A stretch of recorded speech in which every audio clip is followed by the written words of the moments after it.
توبة نصوحا عسى ربكم أن يكفر عنكم سيئاتكم ويدخلكم جنات تجري من تحتها الأنهار يوم لا يخزي الله النبي والذين آمنوا معه نورهم يسعى بين أيديهم وبأيمانهم يقولون ربنا أتمم لنا نورنا واغفر لنا إنك على كل شيء قدير.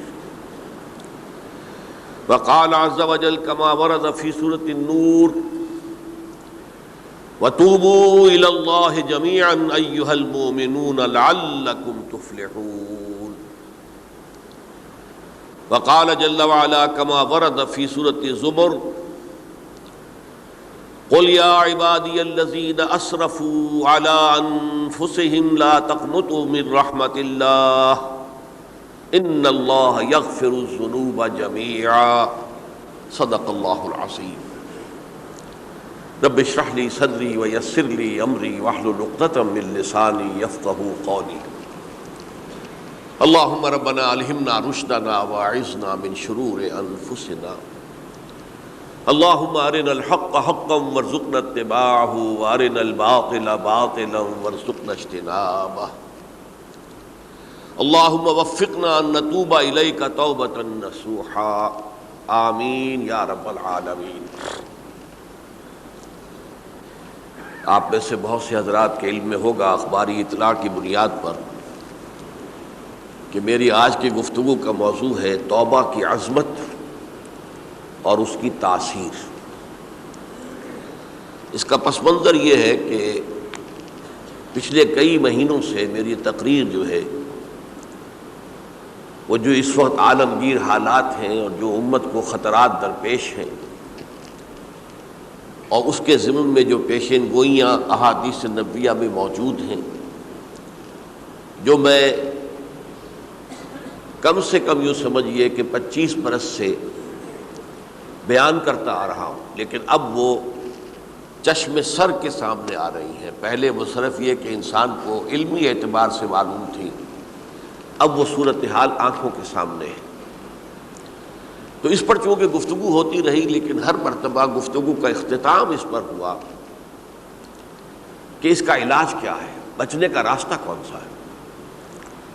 تو عام طور پر ایک لفظ پر توبہ، البتہ اس میں انفرادی توبہ، اجتماعی توبہ. انفرادی توبہ سے انسان اپنے گناہوں کی سزا سے بچ جاتا ہے. آخرت میں اللہ تعالیٰ اسے اپنے عفو و درگزر کا، اپنی رحمت کا، اپنے فضل کا مستحق قرار دے دیتا ہے.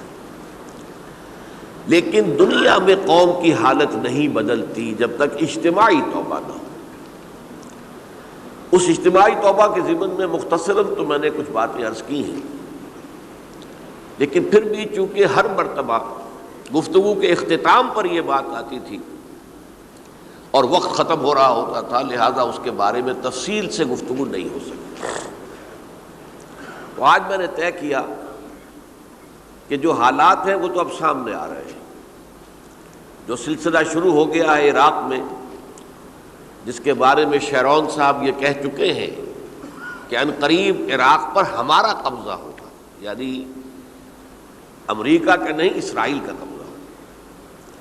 اور یہ بات بھی اب سامنے آ چکی ہے کہ مڈل ایسٹ کا پورا نقشہ بدل دینے کا پروگرام ہے. یہ جو مڈل ایسٹ کے ممالک ہیں یہ کب وجود میں آئے تھے؟ پچھلی صدی، 20ویں صدی میں جو پہلی جنگ عظیم ہوئی، اس سے پہلے یہ پورا علاقہ سلطنت عثمانیہ میں تھا، خلافت عثمانیہ کے تحت تھا.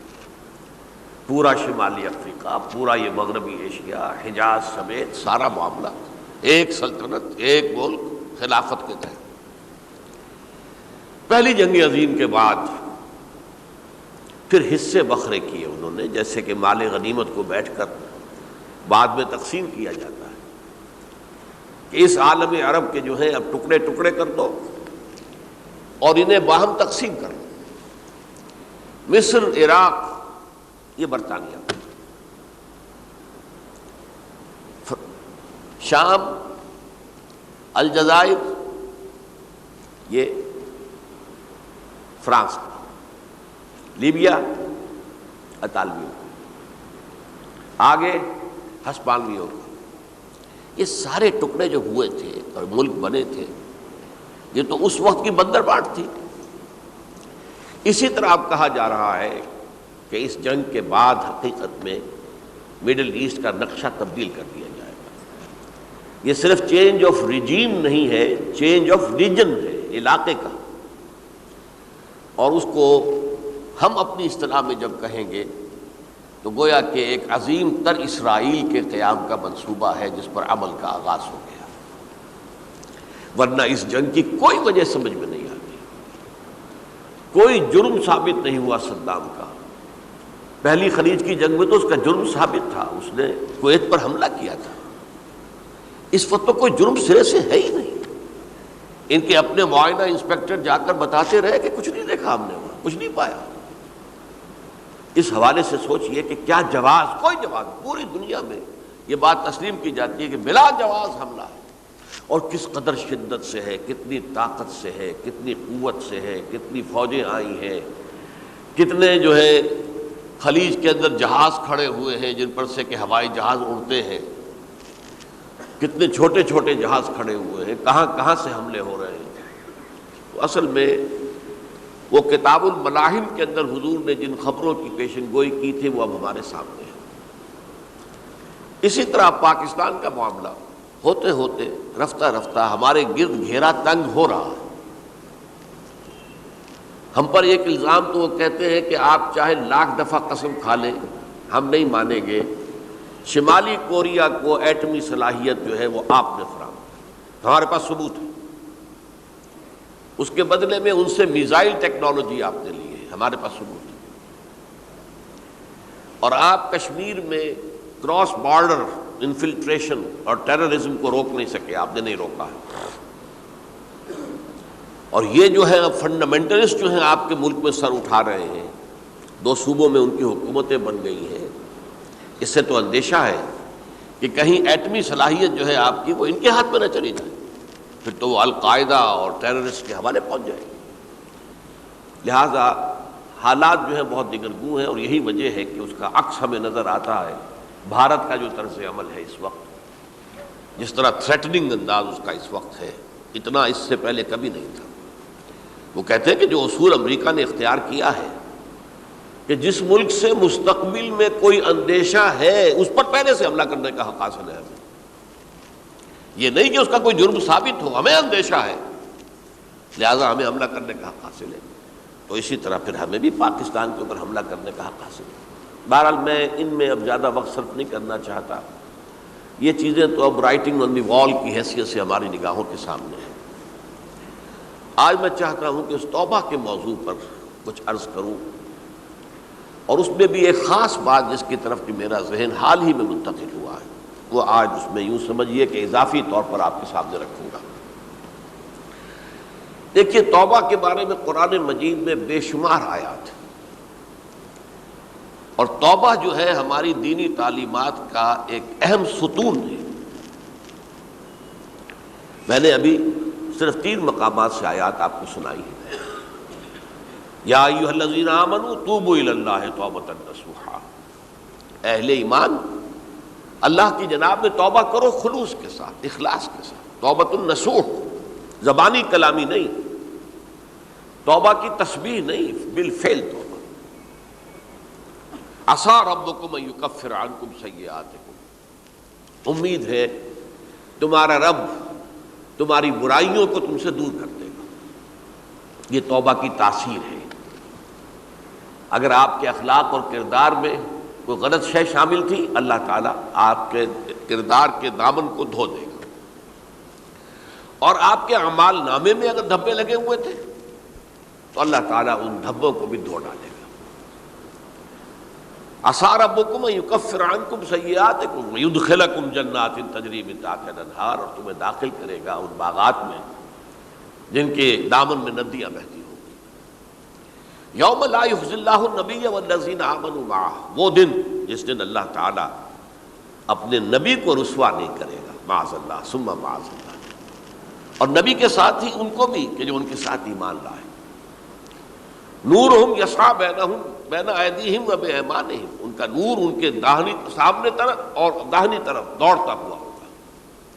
نور ایمان قلب سے پھوٹ رہا ہوگا اور وہ سامنے روشنی ڈالے گا، اور نور اعمال صالحہ داہنے ہاتھ کی طرف سے چونکہ عمل کرتے ہیں نیک ہم، تو وہاں سے نور ظاہر ہوگا جو دنیا میں اعمال کی شکل میں کمایا گیا تھا. اور اس وقت یہ اہل ایمان کہتے ہوں گے یقولون ربنا اتمم لنا نورنا واغفر لنا، اے اللہ ہمارے نور کو کامل فرما دے. اس کا پس منظر یہ ہے کہ ظاہر بات ہے کہ ایمان کے درجات بھی بے شمار ہیں. کہاں ابو بکر صدیق کا ایمان، کہاں ایک عام صحابی کا ایمان، کہاں ہم جیسے غیر صحابہ عام مسلمانوں کا ایمان، کہ نسبت خاک رابع عالم پاک، اسی نسبت سے اس نور کی انٹینسٹی ہوگی. حضور نے فرمایا کچھ لوگوں کا نور تو اتنا ہوگا کہ وہ مدینے سے صنعاء تک اس کی روشنی پہنچ رہی ہو، یمن کے دارالحکومت تک. اور کچھ لوگوں کا نور اتنا ہوگا کہ صرف ان کے قدموں کے آگے روشنی ہو جائے گی، جیسے ٹارچ ہوتی ہے آپ کے ہاتھ میں. تو ظاہر بات ہے کہ اگر آپ کو رات کے وقت جنگل سے گزرنا ہو اور پگڈنڈی ہو کوئی اور اندھیری شب ہو، تو آپ کے لیے وہ ٹارچ بھی کس قدر بڑی غنیمت ہے کہ آدمی دیکھ لیتا ہے کہ سامنے سانپ ہے، کیا ہے، گڑھا ہے، کھائی ہے، کیا ہے. تو اس روز وہ جن کو وہ ٹارچ نصیب ہو گئی وہ بھی بہت خوش قسمت، بہت خوش قسمت، بہت خوش قسمت ہوں گے. لیکن ان کا کیا کہنا جن کا نور مدینے سے صنعاء تک پہنچ رہا ہو. تو جن کے نور کی یہ انٹینسٹی کم ہوگی وہ اللہ سے دعا کرتے ہوں گے ربنا اتمم لنا نورنا، پروردگار ہمارے نور کو بھی کامل کر دے. تو نے اپنے ان بندوں پر کتنا فضل کیا ہے، کتنا بڑا نور ان کو عطا کیا. اتمم لنا نورنا، ہمارا نور بھی اس کا اتمام فرما دے، تکمیل کر دے. واغفر لنا، اور یہ کیسے ہوگا؟ ایسے ہوگا کہ ہمارے گناہوں کی پردہ پوشی کر دے. گناہوں کی پردہ پوشی ہوگی تو پھر اس نور کی انٹینسٹی میں اضافہ ہو جائے. واغفر لنا انک علی کل شیء قدیر، یقیناً تو ہر شے پر قادر. پھر میں نے آپ کو آیت سنائی سورہ نور کی، یہ آیت نمبر 31 بڑی طویل آیت ہے، اس کا آخری ٹکڑا ہے وَتُوبُوا إِلَى اللَّهِ جَمِيعًا أَيُّهَا الْمُؤْمِنُونَ لَعَلَّكُمْ تُفْلِحُونَ. اے ایمان والو اللہ کی جناب میں سب مل جل کر توبہ کرو تاکہ تم فلاح پاؤ. یہ گویا کہ اجتماعی توبہ کا جو میں نے آپ کے سامنے اصطلاح بیان کی ہے، یہ اس کا نقشہ ہے. اور ایک اور آیت جو میں نے آپ کو سنائی سورہ زمر کی آیت نمبر 53. بعض لوگوں پر کچھ مایوسی طاری ہو جاتی ہے، ہم اتنے عرصے سے گناہ کرتے چلے آ رہے ہیں، کیسے معافی ہوگی، کیسے ممکن ہے، کیسے چھٹکارا ملے گا. ایسے لوگوں کے لیے ان کے اطمینان کے لیے، ان کی دلجوئی کے لیے، ان کی تسلی کے لیے یہ آیت عظیم ترین آیات میں سے قرآن مجید کی. قل یا عبادی الذین اسرفوا علی انفسہم، اے نبی کہہ دیجئے اے میرے وہ بندو جنہوں نے اپنی جانوں پر ظلم کیا ہے، ظلم اٹھایا ہے، زیادتی کی ہے. تم اگر گناہ کرتے رہے ہو تو اپنی جان پر ظلم کیا ہے، میرا تو کچھ نہیں بگاڑا. اللہ تو غنی ہے، اس کی تو سلطنت میں کوئی کمی نہیں آتی. ایک حدیث قدسی میں الفاظ آئے ہیں میرے بندو اگر تم سب کے سب اولکم و آخرکم و انسکم و جنکم، تمام انس و جن اور اولین سے لے کر آخرین تک کسی بدترین انسان جیسے فاسق و فاجر ہو جائیں، سب ابلیس بن جائیں، تب بھی میری سلطنت میں کوئی کمی نہیں ہوگی. اور اگر تم سب کے سب اولین و آخرین اور انس اور جن سب مل کر جو متقی ترین انسان ہو سکتا ہے ویسے بن جاؤ، ابو بکر صدیق بن جاؤ، تب بھی میری سلطنت میں کوئی اضافہ نہیں ہوگا. تو اللہ تعالیٰ کا تو کچھ بگڑتا نہیں ہے. انسان گناہ کرتا ہے تو اپنا نقصان کرتا ہے. قل یا عبادی الذین اسرفوا علی انفسہم، کہہ دیجئے اے نبی اے میرے وہ بندو جنہوں نے اپنی جانوں پر ظلم کیا ہے، ستم کیا ہے، ظلم اٹھایا ہے، لا تقنطوا من رحمت اللہ. میں آج بعض حدیثیں اس موضوع پر آپ کو سناؤں گا، عجیب چشم کشا حدیثیں ہیں. میں نے چونکہ اس موضوع پر گفتگو کرنی تھی تو میں نے کچھ اس مرتبہ احادیث کا تفحص کیا، تو واقعہ یہ ہے کہ بعض احادیث پڑھ کر خود میری جو ہے میرے علم میں اضافہ ہوا، ادھر میری توجہ آج تک نہیں گئی تھی۔ لا تقنطوا من رحمت اللہ، اللہ کی رحمت سے مایوس مت ہو۔ ان اللہ یغفر الذنوب جميعا، اللہ تعالیٰ تمام کے تمام گناہ معاف کر دے گا۔ اللہ تعالیٰ کی قدرت ہے، اللہ کا اختیار ہے، اللہ کا فیصلہ ہے، لہذا مایوس نہ ہو، اصلاح کرو۔ احادیث تو میں بعد میں آپ کو سناؤں گا، اس سے پہلے اس کا فلسفہ سمجھ لیجئے اصل میں کیا ہے۔ دیکھیے، ایک ہے طبیعی اعمال، فزیکل، ان کا ہم دنیا میں اصول یہ دیکھتے ہیں کہ اس کے نتائج لازمی ہوتے ہیں اور ان سے چھٹکارا نہیں مل سکتا۔ آپ نے سنکھیا کھایا ہے تو مریں گے، چائے کھانے کے بعد آپ نے خودکشی کا ارادہ کیا، سنکھیا کھا لیا، اب چاہے آپ پر ندامت ہو، پشیمانی ہو، پریشانی ہو، توبہ کرے، آپ کو بچنے کا کوئی سوال نہیں، مرنا ہی مرنا۔ اتنا یہ کہ اللہ تعالیٰ جو ہے اپنی معجزانہ کسی قدرت سے اس عمل کا جو طبعی نتیجہ ہے اس کو نکلنے سے روک دے۔ آگ کی فطرت ہے کہ وہ جلاتی ہے، اللہ کے حکم کے تحت حضرت ابراہیم کو اس نے نہیں جلایا، یا نار کونی بردن و سلام علی ابراہیم۔ لیکن یہ ہمیشہ نہیں ہوتا، یہ تو ایک دفعہ ہو گیا بس۔ اللہ جب چاہے اب بھی کر سکتا ہے، لیکن یہ روز روز نہیں ہوتا۔ روز روز جو بھی فزیکل لاز ہیں وہ چل رہے ہیں، اگر وہ نہ چلے تو کوئی سائنس پاسبل ہی نہ ہو، کوئی ٹیکنالوجی ممکن ہی نہ ہو۔ یہ تو ان فزیکل کیمیکل لاز جو ہیں ان کا دوام ہے کہ جس کی وجہ سے یہ ساری سائنس اور ٹیکنالوجی اب کہاں سے کہاں پہنچ رہی ہے کہ عروج آدم خاکی سے انجم سہمے جاتے ہیں کہ یہ ٹوٹا ہوا تارا کہیں مہی کا عامل نہ بن جائے۔ تو یہ توبہ جو ہے فزیکل اعمال میں مفید نہیں ہے، چاہے آپ پر یہ احساس میں کیا کر بیٹھا، کیا میں نے کیا، کیوں میں نے کھا لیا یہ سنکھیا، وہ تو اب اثر کرے گا۔ جو اخلاقی اعمال ہیں ان کا قانون یہ نہیں ہے۔ اخلاقی اعمال کے نتائج ختم ہو جاتے ہیں توبہ کے ساتھ۔ یہ ایک بہت بڑا قانون ہے، بہت بڑا قانون۔ ایسا نہیں ہے کہ کسی گناہ سے انسان کی فطرت میں کوئی ایسی مستقل کجی واقع ہو جائے کہ جس کی اصلاح کی کوئی صورت ہی نہ ہو، یہ نہیں ہے۔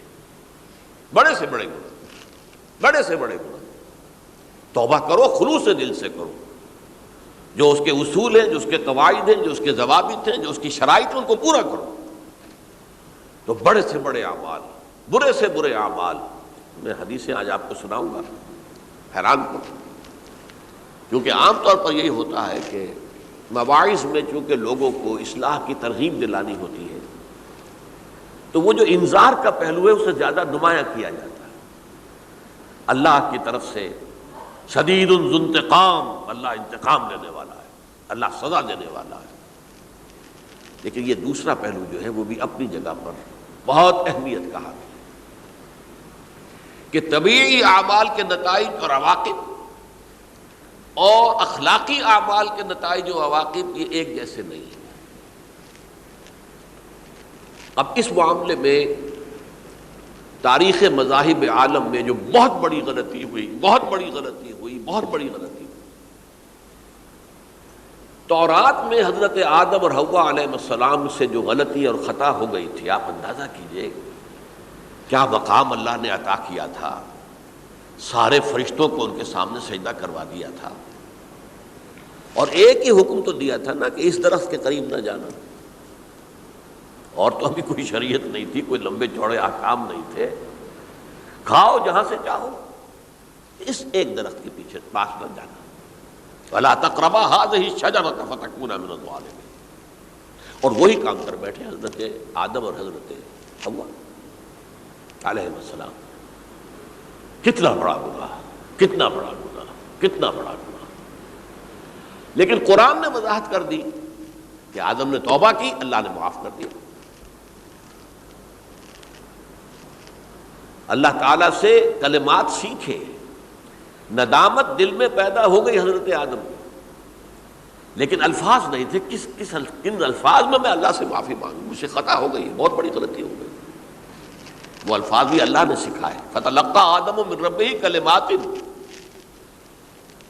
یہ ہے جس پہ کہ وہ علامہ اقبال کا ایک شعر ہے ان کے نوجوانی کے دور کا، جس پر میں بھول رہا ہوں کہ داغ دہلوی تھے یا کوئی اور تھے کہ جنہوں نے علامہ سے کہا تھا میاں اس عمر میں اور یہ شعر،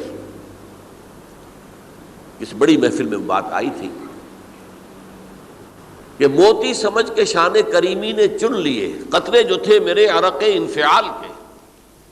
انفعال کہتے ہیں عربی میں پشیمانی، شرمندگی، اور عام طور پر جب کسی انسان پر پشیمانی اور شرمندگی طاری ہوتی ہے تو پیشانی جو ہے اس پر کچھ پسینہ سا آتا ہے۔ تو قطرے جو تھے میرے عرق انفعال کے موتی سمجھ کے شان کریمی نے چن لیے، اللہ کی نگاہ میں ان کی اتنی قیمت، ان کی اتنی وقت میرے بندے نے پشیمانی اختیار کی ہے اپنے اس غلط کام کے اوپر، اسے رنج اور افسوس ہو رہا ہے، تو اللہ کی نگاہ میں اس کی یہ عظمت ہے، یہ قدرت ہے۔ تو اللہ تعالیٰ نے جب حضرت آدم کے دل میں وہ پشیمانی پیدا ہو گئی تو الفاظ نہیں تھے، کن الفاظ میں؟ ہم کہتے ہیں نا کہ مجھے سمجھ نہیں آ رہا کہ میں کس منہ سے آپ سے بات کروں، میری یہ حیثیت نہیں ہے، میں کن الفاظ میں اپنی جو ہے خطا کا اعتراف کروں۔ تو اللہ نے وہ کلمات خود سکھا دیے، فتلقى آدم من ربہ کلمات فتاب علیہ انہ هو التواب الرحیم۔ یہ چیز کہیں تورات جب دوبارہ مرتب ہوئی ہے تو وہ نکل گئی، اس میں رہ گئی، باقی اس میں شامل نہیں ہوئی۔ یہ تاریخی اعتبار سے جان لیجئے، تورات جو ہے وہ آج سے 2500 بلکہ 2600 برس قبل سے دنیا سے غائب ہے۔ یہ تورات کا جو نسخہ تھا یروشلم میں 587 قبل مسیح میں جب نبوکدنضر نے، شاید آج کل آپ دیکھ رہے ہوں یہ عراق کی جنگ میں عراق کے جو خاص ڈویژنز ہیں عراقیوں کے، ریپبلکن گارڈز کے، ان میں سے ایک کا نام جو ہے وہ نبوکدنضر ڈویژن ہے، ایک کا حمورابی ڈویژن ہے۔ حمورابی جو ہے عراق کا بہت پرانا بادشاہ تھا اور تاریخ انسانی میں سب سے پہلا قانون اس نے مرتب کیا تھا، حمورابی۔ یہ بہت پرانی تہذیب ہے، دنیا کی غالباً سب سے زیادہ اینشنٹ تہذیب جو ہے وہ عراق کی ہے۔ حضرت ابراہیم یہی پیدا ہوئے شہر عور میں۔ تو نبوکدنضر نے جب تباہ کیا تھا یروشلم کو، 6 لاکھ آدمیوں کو قتل کیا اور 6 لاکھ کو قیدی بنا کر لے گیا بیبیلونیا، بابل کا لفظ بھی آج کل آ رہا ہے۔ کسی زمانے میں وہ عظیم شہر تھا دنیا کا، اب وہ معمولی سا شہر رہ گیا ہے، نئے شہر بڑھ گئے۔ تو اس وقت سے اس نے جب یروشلم میں جو ہیکل سلیمانی حضرت سلیمان کی بنائی ہوئی مسجد تھی اس کو جب گرایا ہے، اس کے بعد سے وہیں پر وہ نسخہ رکھا ہوا تھا تورات کا، پھر دنیا میں وہ نسخہ اب نہیں ہے۔ یہودیوں کا کہنا ہے کہ موجود ہے مسجد اقصیٰ کے نیچے، وہ جب اس نے گرایا تھا تو جو نیچے تہخانے تھے وہ نہیں گرے تھے، وہ محفوظ رہتے، اوپر ملبہ آ گیا، اور وہیں پر وہ تورات اور وہ تابوت سکینہ جس میں حضرت موسیٰ کا عصا بھی رکھا ہوا ہے اور بہت سے وہ من اور سلوہ کے بھی کچھ نمونے رکھے ہوئے ہیں، وہ تابوت سکینہ اس کا قرآن مجید میں سورہ بقرہ میں ذکر ہے، وہ بھی موجود ہے، اور جو ربائی وہاں اس وقت تھے ان کے علماء، ان کی لاشیں بھی وہاں پڑی ہوئی ہیں۔ وہ جب ہم کھدائی کریں گے تو دنیا میں سامنے آ جائے گی۔ لیکن بہرحال اس وقت جو مجھے کہنا تھا وہ یہ کہ چونکہ اصل تورات اس وقت گم ہو گئی، 150 سال کے بعد اسے پھر یادداشتوں سے کچھ مرتب کیا گیا تو اس میں غلطیاں پیدا ہو گئی۔ اب انسانی یادداشت کا معاملہ آ گیا نا، انہی میں سے ایک بڑی غلطی یہ ہوئی، اومیشن یہ ہوئی کہ حضرت آدم نے جو توبہ کی اور اللہ نے قبول فرما لیا، اس کا ذکر اس میں نہیں۔ اس سے نتیجہ عیسائیوں نے کیا اختیار کیا کہ وہ اوریجنل سن کہتے ہیں اسے، وہ جو ابتدائی گناہ تھا عظیم جو ہمارے جد امجد آدم سے سرزد ہوا تھا، اس گناہ کا اثر جو بھی بچہ نسل آدم میں پیدا ہوتا ہے وہ لے کر آتا ہے۔ یہ زمین و آسمان کا فرق ہے۔ اسلام کے نزدیک ہر بچہ جو پیدا ہوتا ہے وہ معصوم ہے، بلکہ مسلم ہے۔ کل مولود یولد علی الفطرہ، جو بھی بچہ پیدا ہوتا ہے وہ فطرت اسلام پر پیدا ہوتا ہے۔ فَأَبَوَاهُ يُهَوِّدَانِهِ أَوْ يُمَجِّسَانِهِ أَوْ يُنَصِّرَانِهِ، یہ تو والدین ہیں اس کے جو اسے مجوسی یا عیسائی یا یہودی بنا لیتے ہیں، ورنہ وہ تو مسلمان ہوتا ہے، فطرت کی کلین سلیٹ لے کر آتا ہے۔ عیسائیت کہتی ہے ہر انسان جو پیدا ہوتا ہے بنیادی طور پر گناہگار ہے، اپنے جد امجد کے گناہ کا بوجھ لے کر آ رہا ہے۔ اب اس کا علاج انہوں نے پھر کیا تجویز کیا، یہ ہے کہ ایک غلطی پر دوسری غلطی اور دوسری پر تیسری غلطی، خشت اول چون حد معمار کج، تاثریہ بھی رود دیوار کج۔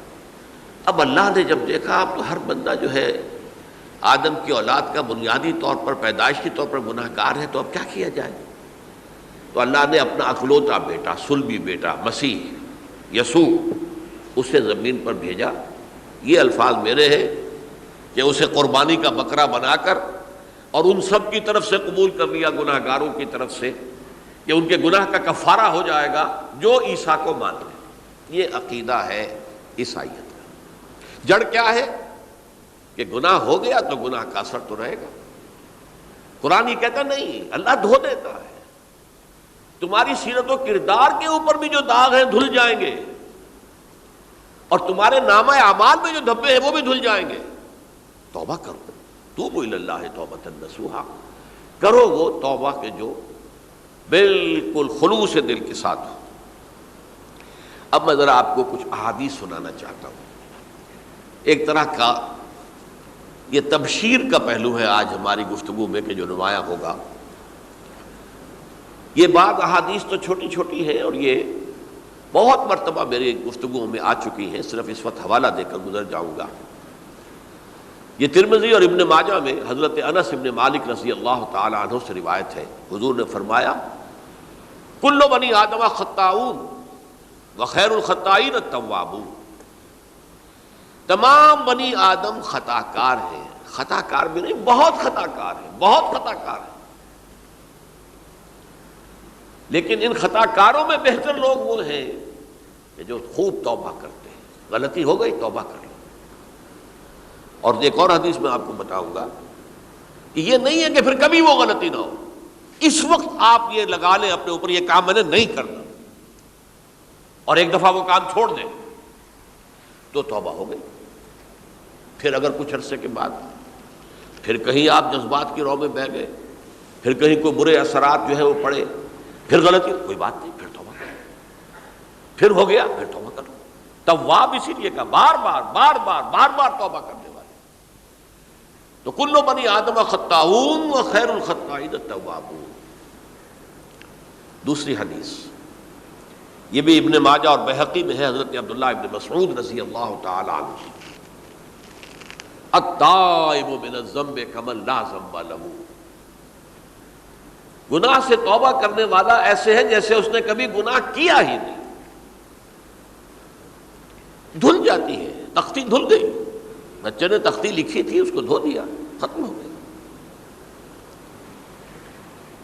ایک حدیث تو پڑھ کر میں بھی چونکا، یہ اصل میں اسلوب ہے بیان کا، بتانے کے لیے کہ تمہارے دلوں کے اندر مایوسی کا غلبہ نہ ہو جائے۔ مایوس اصل میں جو ہے مایوسی یہ ابلیسیت ہے، نوٹ کر لیجئے اس کو۔ مایوسی ابلیسیت کی کا عکس ہے۔ مبلس کہتے کسے جو مایوس ہو گیا؟ ابلیس سب سے بڑھ کر مایوس جو ہے وہ ابلیس ہے۔ اسے معلوم ہے میرا چھٹکارا تو نہیں ہے، لہذا میں جتنوں کو اپنے ساتھ لے کر جہنم میں جھونک دوں یہی میری کمائی ہے، میں نے تو بچنا نہیں۔ تو ابلیس کہتی ہے اس کو جو انتہائی مایوس، مبلس، جو رحمت خدا بندی سے مایوس ہو چکا۔ اب اس کو دور کرنے کے لیے حدیث سنیے، اور یہ حدیث مسلم شریف کی ہے، صحیحین کے اندر، حضرت ابو ہریرہ سے۔ حضور فرماتے ہیں والذی نفسی بیدہ، قسم ہے اس ذات کی جس کے ہاتھ میں میری جان ہے، لو لم تذنبوا، اگر تم لوگ گناہ نہ کرتے، لذهب اللہ بکم، تو اللہ تعالیٰ تمہیں لے جاتا کہیں اور، وَلَجَاءَ بِقَوْمٍ يُذْنِبُونَ، اور پھر کسی ایسی مخلوق کو پیدا کرتا ہے جو گناہ کرتے، فَيَسْتَغْفِرُوا اللَّهَ، اور پھر وہ اللہ سے استغفار کرتے اور توبہ کرتے فَيَغْفِرُ لَهُمْ، اور اللہ تعالیٰ انہیں معاف کر دیتا۔ تو میں نے عرض کیا کہ یہ بعض چیزیں ہوتی ہیں کہ جن کا واقع سے کوئی تعلق نہیں ہوتا، لیکن ایک زور بیان کے لیے، ایک بات کو ایمفیسائز کرنے کے لیے، جیسے قرآن مجید میں آتا ہے، اے نبی کہہ دو ان کان للرحمن ولد فانا اول العابدین، اگر اللہ کا کوئی بیٹا ہو تو میں سب سے پہلے میں اس کو پوجوں گا۔ جب میں اللہ کو پوجتا ہوں تو اللہ کا اگر کوئی بیٹا ہوتا تو کیا میں اسے نہ پوچھتا؟ لیکن نہیں ہے۔ اب یہ نہیں ہے، نفی کے لیے زور دیا کہ اگر اللہ کا کوئی بیٹا ہوتا، لو کان للرحمن ولد فانا اول العابدین۔ اسی طرح یہ ہے کہ اگر انسان گناہ نہ کرتے اور گناہ کے بعد توبہ کر کے اللہ تعالیٰ کی شان غفاری کا ظہور نہ ہوتا، یعنی یہ بھی ایک عجیب فلسفے کی بات ہے، اللہ نے یہ کائنات کیوں پیدا کی؟ قرآن مجید میں اس کو براہ راست ایڈریس نہیں کیا گیا اس مسئلے کو، میرے علم کی حد تک۔ ہو سکتا ہے کہیں بہت خفی انداز میں ہو اور ابھی تک میری نگاہ سے بھی جو ہے وہ چھپا رہ گیا، ہو سکتا ہے قرآن مجید کے غامض نکات ایسے ہو سکتے ہیں۔ کوئی شخص، میں تو کہتا ہوں کہ اگر کوئی شخص کہتا ہے، میرے بارے میں ایک عالم دین نے کہہ دیا تھا کہ اسے قرآن پر بڑا عبور حاصل ہے، تو میں نے انہیں پیغام پہنچایا، جن صاحب نے مجھے ان کا یہ جملہ سنایا تھا کہ آپ نے قرآن کی توہین کی ہے، قرآن پر عبور کسی انسان کو نہیں ہو سکتا۔ عبور کا مفہوم کیا ہے؟ دریا کے دو کنارے ہیں، آپ اس کنارے سے اس کنارے چلے گئے تو آپ نے عبور کیا دریا۔ قرآن کے کنارے ہیں ہی نہیں، لا پیدا کنار۔ لہذا یہ کہہ دینا کسی کے بارے میں کہ قرآن مجید، اب انہوں نے تو ایک طرح سے میری تعریف کی تھی، میرے ایک ساتھی سے جملہ کہا تھا، ان کے وہ عزیز تھے، تو گویا کہ وہ جو میری تنظیم میں تھے ان کو خوش کرنے کے لیے کہہ دیا ہو یا جو بھی ہو، ان کے دلی جذبات ہو سکتا ہے کہ میں نے کہا انہیں یہ میرا پیغام پہنچا دیجیے، آپ نے قرآن کی توہین کی ہے۔ قرآن پر عبور کسے ہو سکتا ہے؟ نہ معلوم کتنے مقامات ہیں کہ جہاں امام راضی بھی کھڑے ہوئے ایسے نظر آتے ہیں، دہشت زدہ، اعلم ان ھذا المقام مقام غامض مہیب عمیق، ہوشیار کے رہ بردم تیغست قدم را، ہوشیار ہو جاؤ، یہ بڑا خطرناک مقام ہے، بہت مشکل مقام ہے، اس کے تہ تک پہنچنا کسی کے لیے ممکن نہیں ہے۔ سورہ حدید کی آیت هو الاول والآخر والظاہر والباطن پر یہ الفاظ ہیں جو امام راضی نے لکھے۔ تو اس لیے میں آپ سے عرض کر رہا ہوں کہ یہ کہنے کا انداز ہے، والذی نفسی بیدہ لو لم تذنبوا، اس ہستی کی قسم جس کے ہاتھ میں میری جان ہے، اگر تم گناہ نہ کرتے، تو میں عرض کر رہا تھا تو اللہ کی شان غفاری کیسے ظاہر ہوتی؟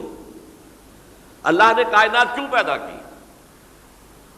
کنت کنزا مخفیا فاحببت ان اعرف فخلقت الخلق۔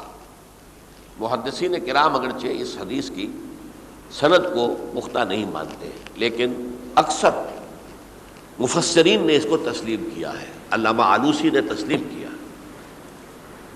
کہ میں ایک چھپے ہوئے خزانے کے مانند تھا۔ اب خزانہ کہیں پڑا ہے، اس کا کیا حاصل کیا ہے؟ وہ تو کہیں کھلے، کسی کے پاس جائے، کوئی اسے فائدہ اٹھائے تب تو کوئی فائدہ ہوا نا۔ تو کن تو کنزا مخفیا، میرے اندر طاقت تھی، قوت تھی، خلاقی تھی، میری شانیں ساری میرے اندر ہی اندر تھی نا۔ کن تو کنزا مخفیا فاحببت ان اعرف، تو میں نے یہ چاہا کہ مجھے پہچانا جائے۔ فخلقت الخلق، تو میں نے خلق کی تخلیق کی ہے، اب مجھے پہچانو اس کائنات کے ذریعے سے، یہ میری تخلیق ہے، آؤ دیکھو۔ ایک مصور اپنی تصویروں کی نمائش لگا، دیکھو میرے شاہکار، آؤ دیکھو، یہ میرے فن کے کمال کے نمونے، آؤ دیکھو۔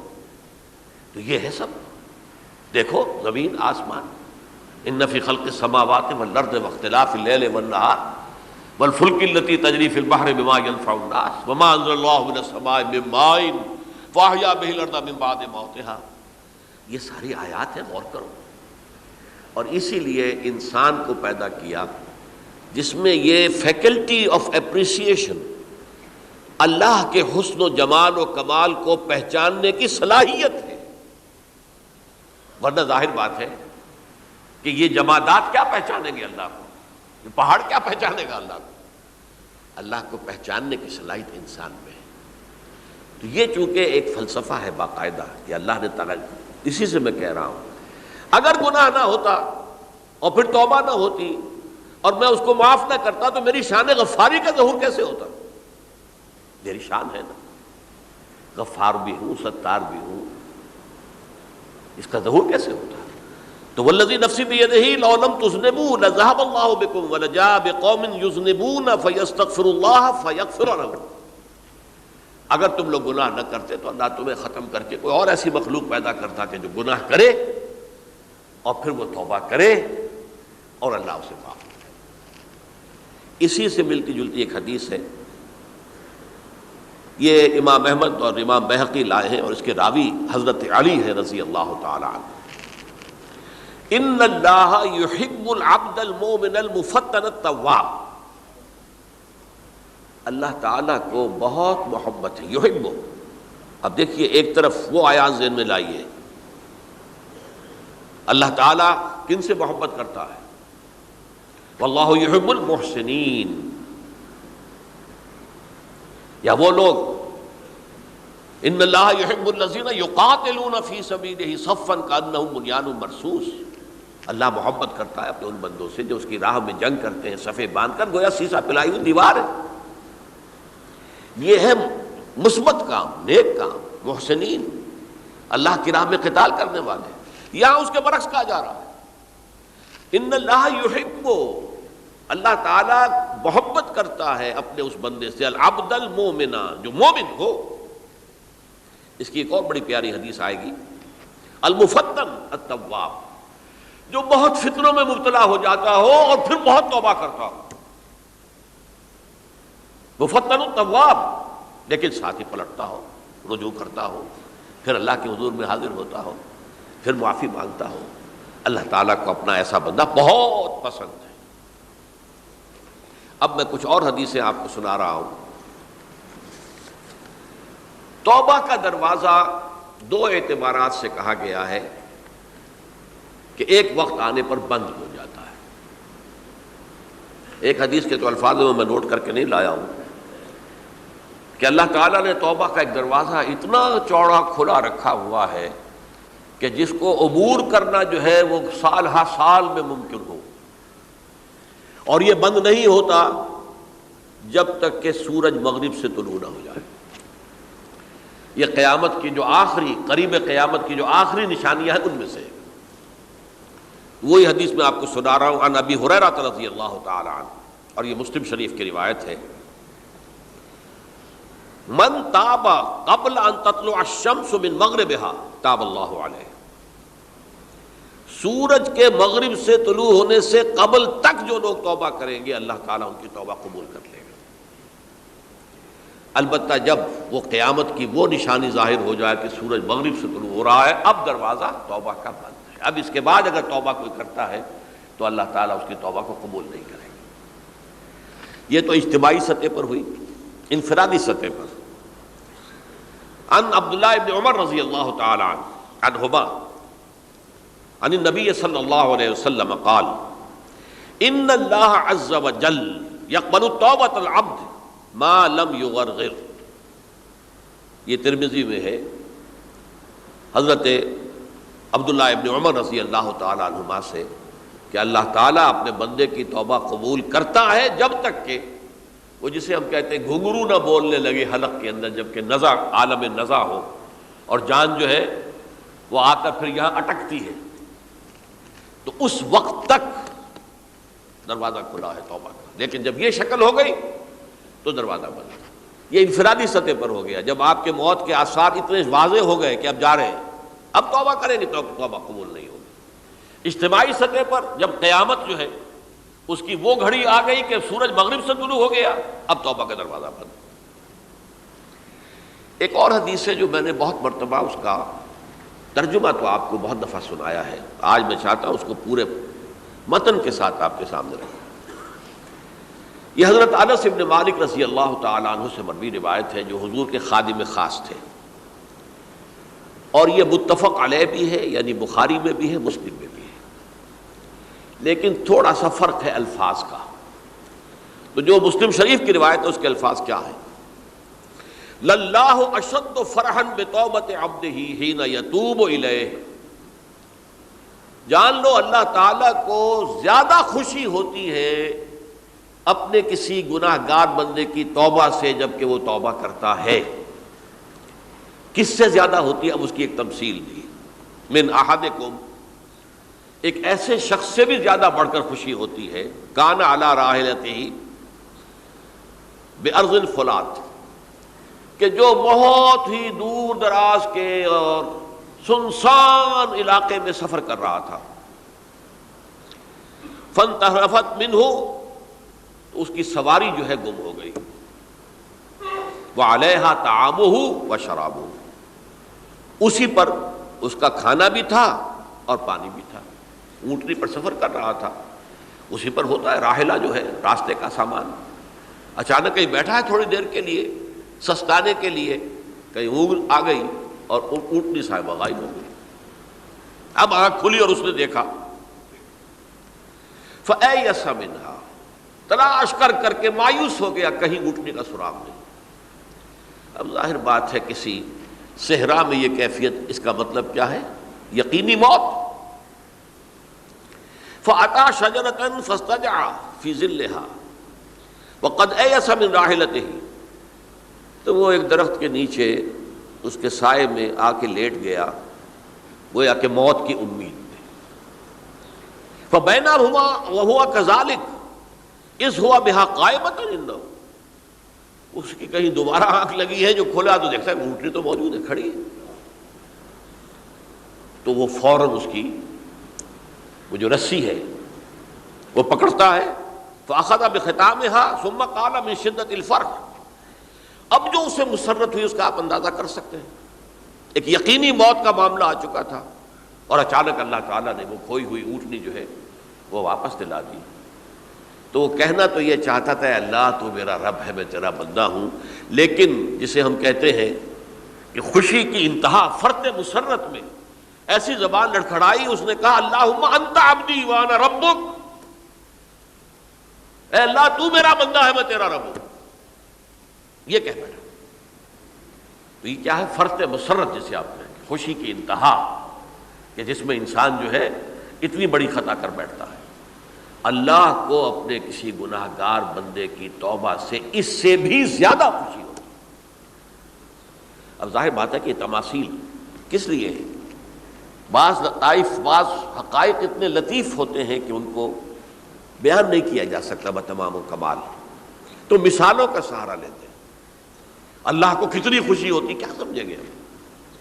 لہذا یہ مثال تو سمجھ میں آ گئی نا، کہ ایک لقودق صحرا میں انسان سفر کر رہا تھا، ایک ہی اونٹنی ہے، اسی پر اس کا پانی ہے، اسی پر اس کا کھانا ہے، اور کہیں ٹھہرا ہے تھوڑی دیر کے لیے اور اونٹنی غائب ہو گئی، اور اس کے بعد تلاش کر کے شمال مغرب جنوب ہر طرح دیکھ لیا، اب تک کہیں اونٹنی کا سراغ نہیں۔ اب موت کے انتظار میں لیٹ گیا کہ اچانک دیکھتا ہے کہ اونٹنی موجود ہے، تو وہ اس شدت فرح میں یہ کہہ بیٹھتا ہے اللہم انت عبدی وانا ربک انا للہ و انا الیہ راجعون۔ اب دیکھیے ایک حدیث وہ آ رہی ہے، اور اس کو یوں سمجھیے، اللہ تعالیٰ نے جو انسان پیدا کیے ہیں ان کے مزاج مختلف ہیں۔ ان میں کچھ لوگ ہوتے ہیں جو قوی ہوتے ہیں ارادے کے، جو فیصلہ کر لیا ڈٹ گئے۔ کچھ لوگوں میں وہ قوت ارادی اتنی مضبوط نہیں ہوتی، وہ ادھر ادھر سوچتے رہتے ہیں۔ کچھ لوگ جسمانی طور پر بہت توانا ہوتے ہیں، کچھ لوگ جسمانی طور پر پیدائشی طور پر کمزور ہوتے ہیں۔ تو اگر کوئی قوت ارادی کمزور رکھنے والا شخص ہے، وہ بھی تو اللہ کی تخلیق ہے، اللہ کا بندہ ہے، خطاؤں کا ظہور ہو جاتا ہے، توبہ کرتا ہے، پھر کچھ عرصے کے بعد پھر خطا کا ظہور ہو جاتا ہے، پھر توبہ کرتا ہے، تو ہم تو یہ سمجھیں گے کہ ایک حد کے بعد پھر اس کی توبہ قبول نہیں ہونی چاہیے۔ لیکن حدیث سنیے، وعن ابی ہریرہ رضی اللہ تعالی عنہ قال قال رسول اللہ صلی اللہ علیہ وسلم ان عبدا اذنب ذنبا، یقیناً ایک بندہ جو ہے وہ ایک گناہ کرتا ہے، فقال، پھر وہ کہتا ہے رب اے میرے پروردگار اذنبت فاغفر لی، مجھ سے گناہ ہو گیا ہے، مجھے معاف فرما دے۔ فقال ربہ، تو پروردگار یہ کہتا ہے اعلم عبدی ان لہ ربا یغفر الذنب ویأخذ بہ، میرا یہ بندہ یہ جانتا ہے کہ اس کا ایک رب ہے جو گناہ معاف بھی کر سکتا ہے اور سزا دے بھی سکتا ہے۔ کیا معنی ہوئے؟ گناہ اس نے کیا ہے لیکن جانتا ہے اللہ کو کہ وہ معاف بھی فرما سکتا ہے، تبھی تو وہ اللہ سے معافی کی درخواست کر رہا ہے۔ اس کے اس جاننے کی بنیاد پر، اس کے اس علم کی بنیاد پر، اس کے اس ایمان کی بنیاد پر فرمایا غفرت لعبدی، میں نے اپنے بندے کو معاف کر دیا۔ ثم مکث ما شاء اللہ، پھر وقت گزرا جتنا کہ اللہ نے چاہا۔ ثم اذنب ذنبا، پھر اس سے گناہ ہو گئے۔ فقال رب اذنبت ذنبا فاغفر، پھر کہتا ہے پروردگار مجھ سے گناہ ہو گیا، پھر مجھے معاف فرما دے۔ فقال ربہ، اللہ فرماتا ہے علم عبدی ان لہ ربا یغفر الذنب ویأخذ بہ، میرا بندہ ہے نا جو جانتا ہے کہ اس کا ایک رب ہے، ایمان باللہ اس کے اندر ہے، تبھی تو پکار رہا ہے، اور یہ بھی جانتا ہے کہ وہ گناہ معاف بھی کر سکتا ہے اور چاہے تو پکڑ بھی سکتا ہے، سزا بھی دے سکتا ہے۔ تو فرمایا، اللہ تعالیٰ فرماتے ہیں میں نے فرمایا کہ میں نے معاف کر دیا۔ ثم مکث ما شاء اللہ، پھر ایک عرصہ گزرا اس کے بعد۔ ثم اذنب ذنبا، پھر اس نے گناہ کیا۔ قال رب اذنبت ذنبا آخر، اس نے کہا پروردگار میں نے تو پھر ایک اور گناہ کر دیا، فاغفر لی، مجھے بخش دے۔ فقال اعلم عبدی ان لہ ربا یغفر الذنب ویأخذ بہ، میرا بندہ جانتا ہے نا کہ اس کا ایک رب ہے جسے وہ پکار رہا ہے، کہ اور وہ جانتا ہے کہ اسے اختیار حاصل ہے کہ چاہے تو بخش دے اور چاہے تو پکڑ لے۔ اس کے اس علم، اس ایمان کی بنیاد پر میں نے اسے معاف کر دیا۔ ایک اور حدیث، میں نے چونکہ اس گفتگو کے لیے ان احادیث کا تفحص کیا ہے، یہ تو بہت ہیں حدیثیں، میں نے ان میں سے کچھ چنی ہیں۔ ہمارے بعض واعظ ناصح وہ بھی کسی شخص کو روکتے رہے، برائیوں سے روکتے رہے، نہیں رکتا، تو کہیں غصے میں آ کے اللہ تجھے کبھی معاف نہیں کرے گا۔ یہ کتنا بڑا جرم ہے، اس کا اندازہ کیجئے اس حدیث سے۔ تو میرے بندے کو میری رحمت سے مایوس کر رہے ہیں، کتنا بڑا جرم ہے، اس کا اندازہ کیجئے۔ یہ مسلم شریف کی روایت ہے، عن جندب، حضرت جندب رضی اللہ تعالی عنہ سے، ان رسول اللہ صلی اللہ علیہ وسلم حدث، کہ اللہ کے رسول صلی اللہ علیہ وسلم نے ایک واقعہ بیان کیا، ان رجلا قال، کہ ایک شخص نے یہ کہا، واللہ لا یغفر اللہ لفلان، کہ خدا کی قسم اللہ تعالیٰ فلاں شخص کو کبھی معاف نہیں کرے گا۔ وَأَنَّ اللَّهَ تَعَالَى قَالَ، اس پر اللہ تعالیٰ نے یہ فرمایا، مَنْ ذَا الَّذِي يَتَعَلَّىٰ عَلَيَّ، یہ کون ہے جو میرے اوپر حکومت کرنے والا آ گیا، جو میری طرف سے حکم لگا رہا کہ میں کبھی معاف نہیں کروں گا۔ مَنْ ذَا الَّذِي، کون ہے وہ شخص، الَّذِي يَتَعَلَّىٰ عَلَيَّ أَنِّي لَا أَغْفِرُ لِفُلَانٍ، کہ میں فلاں شخص کو کبھی معاف نہیں کروں گا۔ قد غفرت لفلان، اس کو تو میں نے معاف کر دیا۔ وَأَحْبَطْتُ عَمَلَهُ، اس شخص کے تمام اعمال میں نے ضائع کر دیے کہ تم نے میرے بندے کو مایوس کیا۔ یہ ہے جرم کی انتہا۔ تو توبہ کی دعوت دیتے رہو، توبہ کے لیے لوگوں کو آمادہ کرتے رہو، توبہ جو ہے اس کے لیے ترغیب دیتے رہو، اللہ تعالیٰ معاف فرمانے والا۔ اب آخری حدیث سنا رہا ہوں، یہ تو بہت ہی عجیب حدیث ہے اور متفق علیہ، یہ بخاری اور مسلم دونوں میں۔ حضرت ابو سعید الخدری رضی اللہ تعالی عنہ جو ہے وہ اس کے راوی ہیں۔ حضور نے فرمایا، کانا فی من کانا قبلکم رجل قتل 99 نفسا، تم سے پہلے جو امت تھی بنی اسرائیل، گویا کہ ان کا ذکر ہے، اس میں ایک آدمی ایسا تھا جس نے 99 قتل کیے تھے۔ اب آپ اندازہ کیجئے کتنا بڑا گناہ کبیرہ ہے قتل.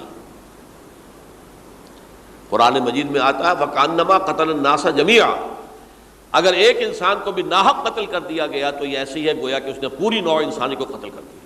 اس نے 99 قتل کیے. فَهَلْ لَهُ مِن تَوْبَةٍ، پھر اس کے بعد یہ ہوا کہ اس کے اندر توبہ کا جذبہ پیدا ہوا. فَسَأَلَ عَنْ أَعْلَمِ أَهْلِ الْأَرْضِ، تو اس نے پھر سوال کیا، لوگوں سے پوچھا کہ زمین میں رہنے والوں میں کون سب سے بڑا عالم ہے. فَدُلَّ عَلَى رَاهِبٍ، تو اسے بتایا گیا فلاں راہب فلاں جگہ پر ہے، وہ بہت نیک ہے، بڑا عالم ہے. فَأَتَاهُ، وہ اس کے پاس آیا.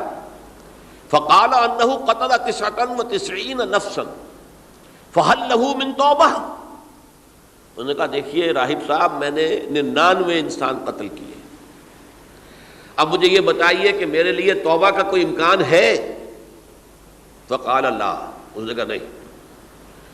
فقتلہ، اس نے اس کو بھی قتل کر دیا.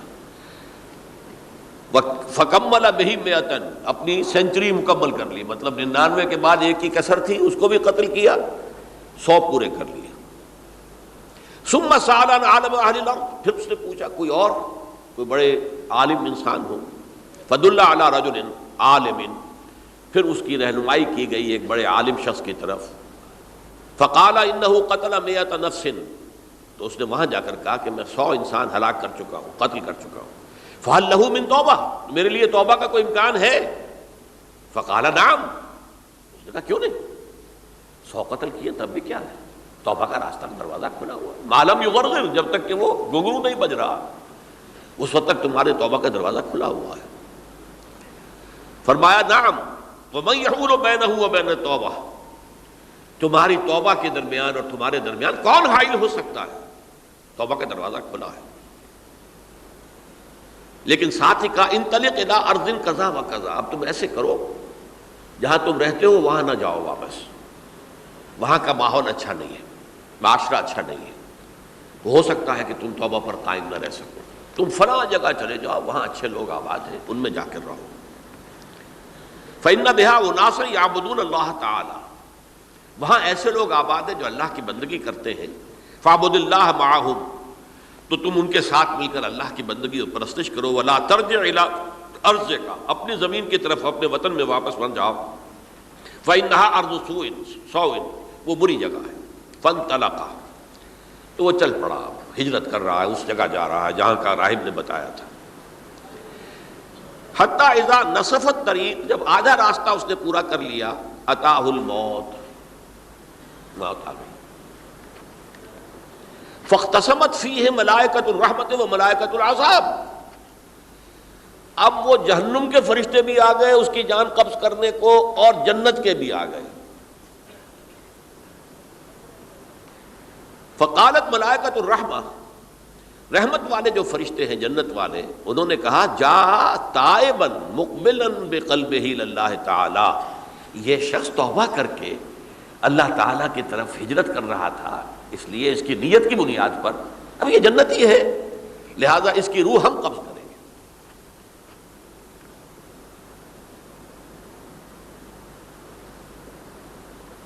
وقالت الملائکۃ العذاب، اور وہ جو عذاب والے فرشتے ہیں وہ کہیں گے انہ لم یعمل خیرا قط، اس نے توبہ کے بعد کوئی نیک عمل تو کیا ہی نہیں، تو کس بنیاد پر اس کو تم جنت میں لے جاؤ گے، اس کو تو دوزخ میں جانا چاہیے. فاتاہ ملک فی صورت آدمی، تو ان کے پاس اللہ نے ایک اور فرشتے کو بھیج دیا آدمی انسانی شکل کے اندر. فجعلوہ بینہم، تو ان فرشتوں نے کہا بھائی ہمارا فیصلہ کرا دو، اس کی روح ہم لینا چاہتے ہیں یا ہم لینا چاہتے ہیں.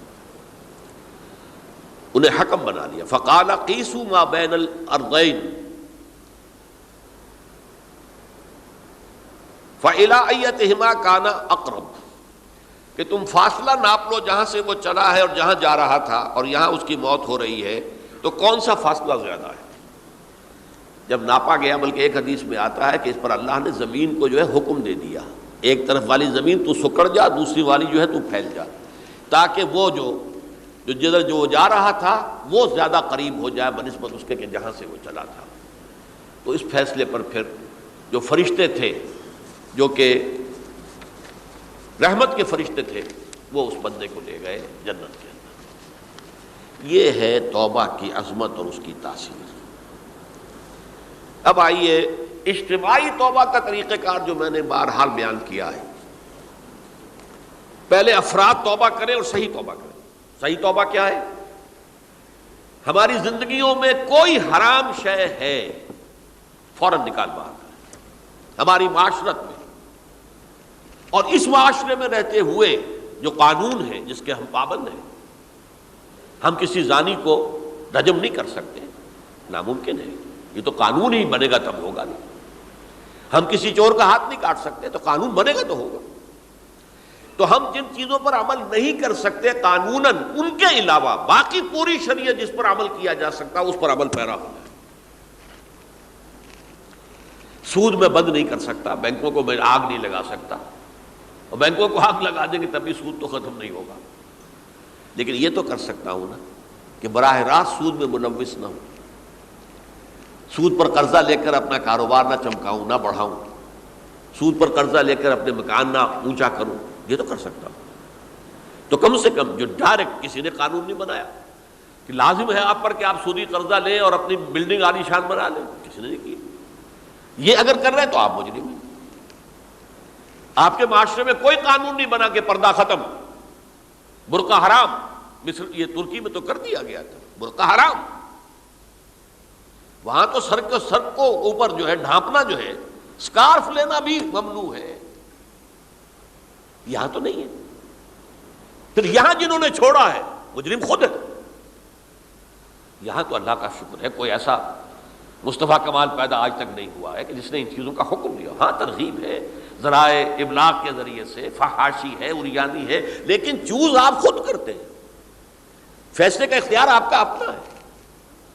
تو جن چیزوں کے اندر بھی گناہ سے بچنے کا امکان ہے اس کو عملاً ترک کیا جائے۔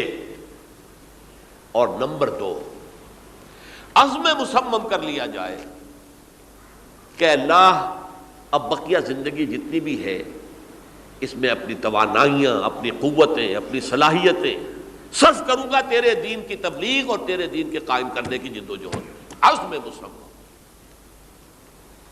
یہ لوگ اگر 14 کروڑ میں 14 لاکھ بھی ہو جائیں،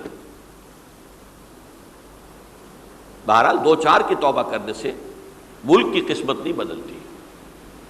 معتدب تعداد کے اندر جو ہے یہ لوگ اگر ایسے ہو جائیں اور پھر یہ کہ وہ مل کر اگر زور لگائیں تو واقعتاً اس ملک کے اندر شریعت اسلامی کا نفاذ ہو سکتا ہے، اللہ کا نظام قائم کیا جا سکتا ہے۔ یہ ملک بنایا اسی لیے گیا تھا۔ تو یہ توبہ کا جو ہے اجتماعی توبہ کا یہ پوری تفصیل تو میں بارہا بیان کر چکا ہوں۔ آج جو میں نے کہا تھا کہ ایک بات کی طرف میرا ذہن حالیہ منتقل ہوا ہے، اس سے پہلے نہیں ہوا۔ یہ توبہ کرنے والے لوگ جب تک 14 لاکھ نہیں ہیں، 1400 ہی ہوں، لیکن یہ اگر دعا کریں گے اللہ تعالیٰ کے خلوص کے ساتھ تو ان کی دعا قبول ہوگی۔ دعا بہت بڑی شے ہے۔ الدعاء مخ العبادہ، ٹھیک ہے، بڑا لمبا راستہ لگتا ہے یہ کہ 14 لاکھ انسان توبہ کرے یا 2 لاکھ یا 3 لاکھ انسان توبہ کرے، صحیح معنی میں توبہ کرے، اور پھر وہ جمع ہو، ایک طاقت بنے، تن من دھن لگانے کے لیے، جانے دینے کے لیے تیار ہو جائیں۔ تو لگتا ہے یہ کہ کافی لمبا ہے کہ دراز و دور دیدم رہو رسم پارسائی، یہ تو بڑا لمبا راستہ ہے۔ اسی سے لوگ کہتے ہیں کہ پھر کیا حل ہوا؟ یہ تو حل جو ہے تو کوئی عملی حل تو نہیں ہوا۔ اس میں میرا ذہن منتقل ہوا ہے دعا، اجیب دعوت الداعی اذا دعان امن یجیب المضطر اذا دعاہ۔ بھلا وہ کون ہے جو کسی مضطر کسے کہتے ہیں؟ ایک شخص نہایت پریشان حال ہو گیا ہو، نہایت پریشان حال، اور میں اللہ کو پکارے، پروردگار تو میری دستگیری فرما۔ اللہ کسی اور طرف مجھے کوئی توقع نہیں رہی، کوئی نہیں رہا جس سے مجھے کوئی امید ہو۔ یہ مضطر اضطرار کی حالت میں آ کر جب بالکل بے چین ہو کر اللہ کو پکارتا ہے تو اللہ اس کی دعا قبول کرتا ہے۔ اور دعا کی حد یہاں تک بھی آتے ہیں الفاظ کہ لا یرد البلاء قضاء الا بالدعاء. تقدیر الہی کو بھی اس لیے دو حصوں میں تقسیم کیا گیا. تقدیر مبرم، ایک تو اللہ کا وہ فیصلہ ہے جو ٹل نہیں سکتا کسی صورت میں. ایک تقدیر معلق ہوتی ہے تو صحیح اللہ کا فیصلہ، لیکن اس میں تبدیلی ہو سکتی ہے. یہ جو تقدیر معلق ہوتی ہے اس میں دعا انتہائی مؤثر شے ہے. لا يرد البلاء الا لا يرد القضاء الا بالدعاء. قضا جو ہے وہ نہیں بدل سکتی سوائے دعا کے. اس دعا کی تو کم سے کم ہم منادی کریں، لیکن پہلے شرط وہی ہے، ورنہ وہ دعا نہیں ہے، ورنہ وہ توبہ نہیں ہے. توبہ صحیح ہو، حرام سے اپنے وجود کو، اپنے گھر کو پاک کریں، اس کے بغیر کچھ نہیں. اس کے بغیر تو جیسے کہ کہا گیا سورہ مائدہ میں قل یا اہل الکتاب لستم علی شیء حتی تقیموا التوراۃ والانجیل. اے نبی ان سے کہہ دیجئے اے اہل کتاب تمہاری کوئی حیثیت اللہ کی نگاہوں میں نہیں ہے، تمہاری کوئی دعا اللہ کے ہاں قابل پذیرائی نہیں ہے جب تک کہ تم تورات اور انجیل کو قائم نہیں کرتے. لہذا دعائیں تو نہ بنو. 30 لاکھ آدمی جو ہے حج کے موقع پر کیسی کیسی دعائیں مانگتے ہیں. کہاں جا رہی ہیں دعائیں؟ کہاں ہیں ان کی قبولیت کے آثار؟ توبہ صحیح ہو. اور توبہ کے بارے میں آج میں نے امکانی حد تک آپ کے سامنے آج ترغیب و تشویق کا پہلو رکھا ہے. مایوسی، اس کو کہا بھی جاتا ہے مایوسی کفر ہے. اور میں نے آپ سے کہا آج کہ لا تقنطوا من رحمت اللہ ان اللہ یغفر الذنوب جميعا. 99 قتل کیے ہوں، 100 قتل کیے ہوں، تب بھی توبہ کرو گے تو اللہ توبہ قبول فرمائے گا. اور کس شان کے ساتھ قبول فرمائے گا اس حدیث کے اندر آیا، متفق علیہ حدیث صحیح بخاری اور صحیح مسلم کے اندر ہے. تو اگر ہم اس توبہ کی منادی کریں نمبر 1، اور جو لوگ توبہ کریں صحیح معنی میں، ایک طرف تو وہ جد و جہد شروع کر دیں اللہ کے دین کے قائم کرنے کی جد و جہد، اس میں پیچھے نہ رہیں، لیکن اس اثناء میں جو دعائیں وہ کریں گے اللہ تو نے یہ ملک ہمیں عطا کیا تھا، ہم نے اپنے زور بازو سے اسے نہیں حاصل کیا. یہ سلطنت خدا داد پاکستان ہے، اور اے اللہ اے خاص ہے خاصان رسول وقت دعا ہے، امت پہ تیری آ کیا جب وقت پڑا ہے. میں اپنے احساسات جو ہیں آپ کے سامنے الفاظ میں بیان نہیں کر سکتا. یہ جب یروشلم کی تباہی ہوئی تھی جس کا میں نے ذکر کیا ہے، 6 لاکھ انسان قتل ہوئے تھے، اور 6 لاکھ کو نبوکدنضر جو تھا وہ ہانک کر بھیڑوں بکریوں کی طرح بیبیلونیا لے گیا تھا. اس سے پہلے کتنے ہی نبی اہل کتاب کے وہ کہتے رہے تھے کہ ہوش کرو توبہ کر لو. بلکہ ایک جگہ کے الفاظ یہ ہیں درخت کی جڑ پر کلہاڑا رکھا جا چکا ہے، اب بھی ہوش میں آ جاؤ. ہوش میں نہیں آئے. دنیا پرستی جو بھی ان کے نفس پرستی جو بھی ان کے اوپر مسلط ہو چکی تھی، اس نے انہیں توبہ نہیں کرنے دی. تباہی و بربادی ہو گئی. آج ہماری نگاہوں کے سامنے عراق کے ساتھ کیا ہو رہا ہے، بغیر اس کے کہ کوئی جرم ہو سکا، بغیر اس کے. ہم تو بڑے بڑے جرم کر چکے ہیں ان کی نگاہ میں. نان پرولیفریشن ٹریٹی جو ہے اس کے خلاف ہمارا عمل جا رہا ہے. پوری دنیا کے اندر انہوں نے کہا کہ ہم اس کو ایٹمی صلاحیت کو نہیں پھیلنے دیں گے. وہ ایک خاص وقت میں افغانستان میں انہیں ہماری ضرورت تھی، اپنے اصل دشمن USSR اپنے مقابل کی طاقت کو ختم کرنے کے لیے. اس وقت انہوں نے اپنا منہ جو ہے پھیر لیا تھا، نہیں دیکھا تھا، اور ہمارے ہاں اللہ کی یہ رحمت آ گئی کہ ایٹمک صلاحیت بھی حاصل ہو گئی. اور پوری دنیا میں شاہ عبداللہ نے کہا تھا، پرنس عبداللہ نے، کہ یہ آپ کا نہیں ہے. یہ جو نواز شریف صاحب سے جب اس کا ہم نے دھماکہ کیا ہے، یہ بم آپ کا نہیں ہے، یہ پوری امت مسلمہ کا بم ہے. کیسے یہ برداشت کر سکتے ہیں یہودی اور یہودیوں کے اعلی کار عیسائی، خاص طور پر پروٹیسٹنٹس، ویسپ، وائٹ اینگلو سیکسن پروٹیسٹنٹس؟ ناممکن. تو سمجھ لیجئے کہ پاکستان کی جڑوں پر بھی تیشہ رکھا جا چکا. یہ میرے احساسات کی اس سے کم میں تعبیر ہو نہیں سکتی، لیکن اب بھی امکان ہے، اب بھی امکان ہے، اب بھی امکان ہے. توبہ کرو، توبہ کراؤ، مل جل کر طاقت بنو، کوشش کرو کہ یہاں اسلام کا نظام آ جائے. اور اس اسنا میں بھی دعا کرو اللہ تعالیٰ سے کہ اللہ ہمیں مہلت عطا فرما دے، ہمیں کچھ اور مہلت عطا فرما دے، اے اللہ ہمیں کچھ اور مہلت عطا فرما دے۔ بارک اللہ لی ولکم فی القرآن العظیم ونفعنی وإیاکم بالآیات والذکر الحکیم۔